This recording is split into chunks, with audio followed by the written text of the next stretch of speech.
একবার আমাদের মনুমেন্টের তলায় একটা প্রোগ্রাম হচ্ছে, চললে এইভাবে বিভিন্ন জায়গায় আমাদের কালচারাল টিমটা তৈরি হয়, খেলাধুলা হলো। শ্রমজীবী হাসপাতাল আজ গোটা রাজ্য জুড়ে অন্যরকম এক আন্দোলনের নাম, যে আন্দোলনের সূত্রপাত Indo Japan stills limited employees ইউনিয়নের গড়ে ওঠা থেকে শুরু করে ক্রমশ ছড়িয়ে পড়েছে বহু ধারায় জনসাধারণের মধ্যে। কিভাবে শুরু হয়েছিল এই জনসংযোগের যাত্রা, তা আজ আমরা এই পর্বে জেনে নেব।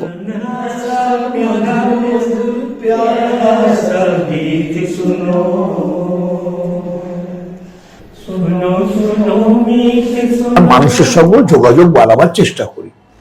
কারখানাটা খোলার পরে আমাদের যে বন্ধের সময় একটা যে অভিজ্ঞতা হলো, যে আমাদের যখন কারখানা খোলা থাকে তখন তো সাধারণত আমরা নিজেদের মধ্যেই সীমাবদ্ধ থাকি, নিজেদের দাবি দেওয়া কাজকর্ম, সাধারণভাবে মানুষের সঙ্গে খুব একটা যোগাযোগ হয় না। এই সময় প্রফুল্ল চক্রবর্তী আমাদের সঙ্গে এই বন্ধের সময় জড়ো হয়েছিল, আমার সঙ্গে এসেছিলেন। উনিও বললেন, আমরাও সেটা বললাম, যে বিভিন্ন কাজকর্ম শুধু শ্রমিকেরা যদি তাদের দেনা পাওনার মধ্যে আবদ্ধ থাকে, তাহলে শ্রমিকদের যখন বিপদ হয়, মানে কারখানা বন্ধ হোক বা ম্যানেজমেন্ট যখন অ্যাটাক হয়, তখন সাধারণ লোকের সঙ্গে কোনো যোগাযোগ না থাকার ফলে মানুষ চলে একটু সাহায্য করলো, কিছু করলো না, তাদের মুভমেন্টের মধ্যে কোনো ভূমিকা থাকে না। হ্যাঁ, আমরা আগের পর্বে জেনেছিলাম কিভাবে Indo Japan stills limited employees ইউনিয়নের সূত্রপাত হলো, এবং যখন শ্রমিকরা তাদের দাবি দেওয়া নিয়ে রাস্তায় নেমেছিলেন ও প্রশাসনিক হেনস্থার সম্মুখীন হয়েছিলেন, তখন কিভাবে একজন সাধারণ কাবুলিওয়ালা তাদের দিকে সহযোগিতার হাত বাড়িয়ে দিয়েছিলেন। সেই গল্প যদি শুনতে হয়, আপনারা শ্রমজীবী কথা পর্ব 1 ডেসক্রিপশনে লিঙ্ক দেওয়া আছে, দেখতে পারেন। এই ঘটনার পরেই শ্রমিকদের মনে হয় সাধারণ মানুষের সাথে সম্পর্ক তৈরি করতে হবে। মানুষ যদি তাদের কথা নাই জানে, তাহলে তারা শ্রমিকদের পাশে এসে দাঁড়াবে কেন? এই প্রশ্নের উত্তর খোঁজা থেকেই শুরু হলো এই শ্রমিক আন্দোলনের অন্য এক ধারা। আমরা বিভিন্ন ধরনের সোসাইটির মধ্যে অ্যাক্টিভিটি শুরু করি। যেমন আমাদের ফুটবল খেলা, আমরা ফুটবল টিম তৈরি করি, ফুটবল টিম করে লোকাল বিভিন্ন টুর্নামেন্ট বা লোকালিটি ম্যাচ করে মানুষের সঙ্গে যোগাযোগ। আমরা একটা কালচারাল টিম তৈরি করি, সেই টিমে ওয়ার্কারদের বাড়ির ছেলে মেয়েরা, তাদের বাড়ির ছেলেমেয়ের মা বাবা সবাই মিলে, আরো অন্য অন্য লোকজন নিয়ে আমরা কালচারাল টিম করে নাচ গান সব আমরা বিভিন্ন জায়গায় যাই। অনেক যোগাযোগ, লোকালিটি যেমন ইনভলভমেন্ট ব্যাপারে তারাও বিভিন্ন জায়গায় ডাকে। আজকের যে জন উদ্যোগে চলা শ্রমজীবী হাসপাতাল, তা একদিনে গড়ে ওঠেনি। এক বন্ধ হয়ে আসা কারখানা শ্রমিকদের নিজেদের আন্দোলন স্তরে স্তরে পৌঁছে গেছে জনসাধারণের মধ্যে।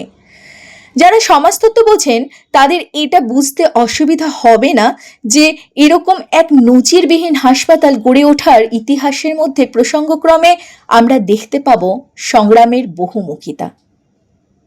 একটা কথা যেটা এখনো বলছি, আমাদের অতীন ভট্টাচার্য, ও আমাদের কোঅপারেটিভে চাকরি করতো, কাজ করতো, তো ওর এত গানের এটা ছিল।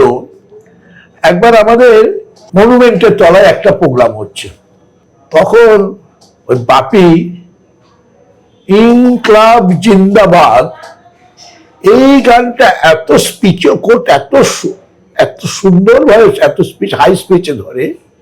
আমাদের টিমে একটা ছেলে ছিল নাল বাজাতো, ও ট্যাক্সি চালায়, ও তখন মেট্রোর ওখানে গাড়িতে বসে, নিজের গাড়ি নিয়ে মেট্রো, ওই ইনকলাব ওই আওয়াজ শুনে ওর মনে হয়েছে ইন্দো জাপানের টিম।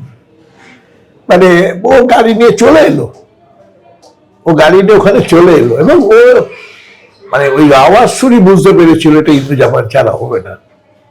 আমাদের ওয়ার্কারদের নিয়ে সব তৈরি, কখনো মিউজিক্যাল জন্য হয়তো হতে হয়। এই অবস্থা চলে এইভাবে বিভিন্ন জায়গায় আমাদের কালচারাল টিমটা তৈরি হয়, খেলাধুলা হলো। আমরা নিজস্ব কোঅপারেটিভ